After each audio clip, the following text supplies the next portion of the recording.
Hello and welcome to my vlog. Today I'm going to be lifting the onions from one of the beds. There's quite a few onions to lift. Some of them are definitely gone over in the beetroot bed for sure, and what I'll do is I'll harvest those and I'll show you the crop that I get. It's not cold outside, but it's certainly windy, and if I get into the area where there's no sunshine, then I'll feel the cold, hence I've got my cardigan on. Right, so without further ado, let's go harvest some onions. Well, here we are at the beetroot bed with some onions hiding at the back, just about there. So what I'll do is I'll reach over and lift those onions. The beetroot are about ready to come out, but I'll do that another day. I'll focus on the onions today, otherwise I'm going to be stuck for space, certainly in the kitchen, and certainly at anywhere to try and store them. So, well, before I show you the onions that used to occupy that space, I just have to show you the beetroot. See, I've got a decent sized one there. You can see some of them over there. There's a couple there. A few more big ones under there, so they'll be harvested soon. But onto the beetroot. Sorry, not beetroot, onion. Okay, there's more onion there that I need to pick as well. Well, this is the ones that I've harvested so far from that bed. Interestingly, what I do is this is the side that's on that side of the bed, and as I progress this way, the onions come along until I get to the end here, which is the one which was on the left hand side. You can see there's onion white rot all over them. So I don't know if I'm going to be able to, certainly these won't store, I don't know if I'll be able to harvest them at all. I have to have a think about that. I've got plenty of onions, so if I do bin them, then that'll not be a great loss. But yeah, onion white rot, what a shame. Interestingly though, when I was trying to pull these just came away because the roots weren't holding them in, because they'd rotted away.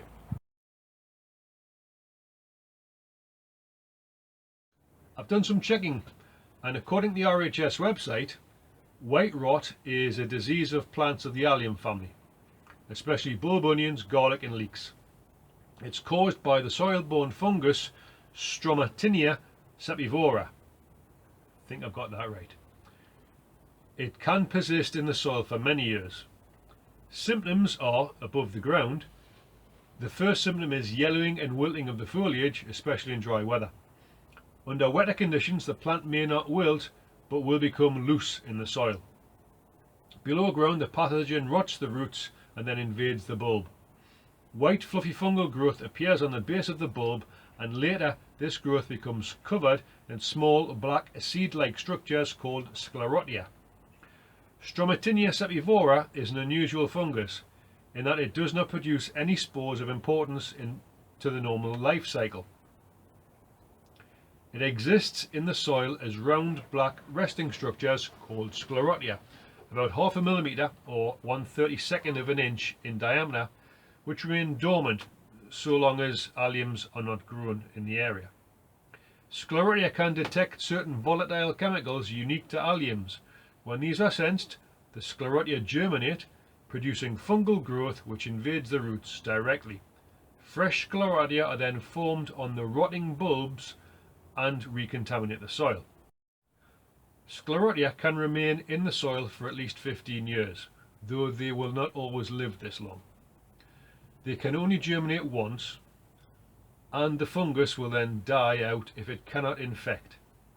Both sclerotia germination and fungal growth are inhibited above temperatures of 20 degrees centigrade or 68 degrees Fahrenheit. So in the United Kingdom, the problem is more severe in cool, wet summers. That sounds familiar. Anyway, back to the reading. In warmer climates, it is only a problem during the winter months. Stromatinia cepivora is effectively impossible to eliminate. Once it has been introduced, the long survival period makes crop rotation impractical. Well, that's depressing. It is therefore extremely important to avoid introduction to previously cleaned sites. Well, it's a bit late for that, isn't it? It is transported in contaminated soil, for example on tools or muddy footwear. Take particular care in areas where cross-contamination can occur easily, for example on allotments. Oh boy. There are no chemical treatments against this disease or for soil sterilisation available to the United Kingdom gardeners.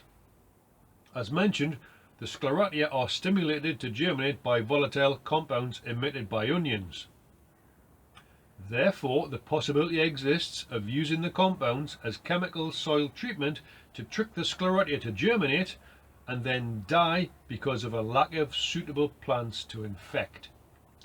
For example, spraying garlic infused water on the soil of an empty vegetable bed. This may induce the sclerotia to germinate and with nothing to infect, the soil-borne fungus will die out. This has been under discussion for many years but is not translated into the availability of any products to the UK amateur market.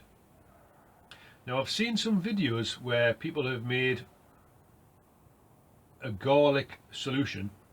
They've let it, they've just let it marinate, I suppose, for some time and then put it on, and I guess that would work. The thing is, I've got leeks that I want to get planted out and I've got onions that I want to get planted out. So since not all my onions had it, and since I only found one onion in the bed where the Sensiu yellow onions were, and 1, 2, 3, 4, 5, 6, 7, 8, 9, 10, 11 where the beetroot bed is this season anyway, I think I'm just going to risk it. So I'm going to do a video next about the pricking out of the leeks. Do you remember? I put some leeks in pots like these back in, I think that was March or April. Well, I've got those to prick out. I should have done those about 2 months ago, but failing that, the best time to do it is now. So back to this video. Before I do the close out, what I will do though is I'll show you what I've noticed on these ones outside here. There's a lot of moth-eaten onions, and if I pull this one away you can see the culprit here. There he is. Did I catch him?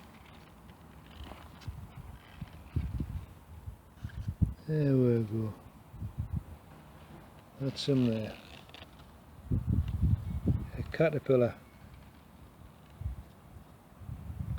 I'm not sure which moth he's from. Or butterfly. But he's been having a good feast on these ones. These ones will have to be harvested as well. And you can see he's left all his detritus in there. So I don't know if that means these ones will not store or be a poor store, but when I lift these I'll make a note to use these ones first. So I'll go on there. Yeah, I can see one right in the bottom there. Can you see him? I'll get him and dispatch him later, or maybe he's just leaving for the blackbird. Well, this is the end of the video. If you've enjoyed my content, then please feel free to hit the like button. I'd also appreciate it if you'd subscribe to my channel if you haven't already, and you can also take a look at my other videos, and if you ding the bell you'll receive a notification of new posts, so you can keep up with my successes and failures throughout the growing season, and also, who knows, maybe more kitchen videos too. Finally, if you leave a comment or want to ask a question in the space below, I'll try to get back to you promptly. So, without further ado, TTFN! Well, that's it. That's the end of this video. If you enjoyed my content, please feel free to hit the like button. And I saw somebody say this and I thought it was quite good. If you didn't enjoy it, then please hit the dislike button twice. Sorry, couldn't resist.